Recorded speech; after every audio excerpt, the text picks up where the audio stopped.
Hello, in this tutorial, I'm going to show you how to set a custom wallpaper, even if Windows is unactivated. I will also show you how to access the default Windows wallpapers. And last, I'm going to show you how to enable true dark mode using the hidden registry method. Let's get started. Find a high quality picture or find one online. I've already downloaded one. Here's my image, right click, and go to Set as Desktop Background. Now you've set your wallpaper. Simple and quick.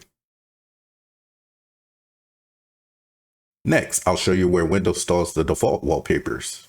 Go into your File Explorer, go to this PC, go to your C drive. Click Windows, scroll down till you see Web. Double click. This folder is where all the default wallpapers are stored.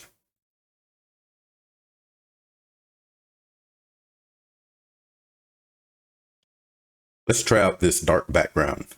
Right click, set as desktop.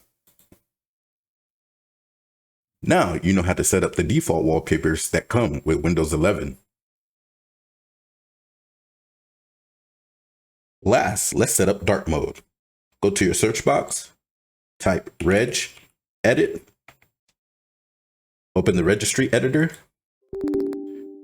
click Yes, go to H key, Current Users, Software, Microsoft, Windows, Current Version, Themes, and then Personalize. Or just copy and paste this into the bar at the top.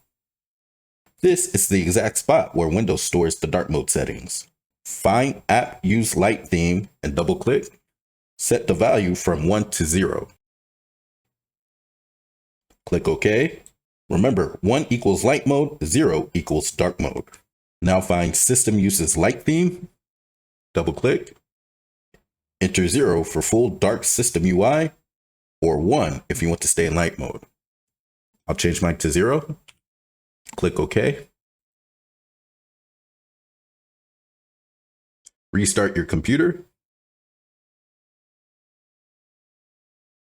You're done. You've successfully set up custom wallpaper, restored access to the default Windows backgrounds, and enabled true dark mode through the registry. But before you go, I got more tutorials on things you might find interesting. Check out the video on the screen. Leave a like, drop a comment, and subscribe for more quick, useful tutorials. Thanks for watching. Have a great day.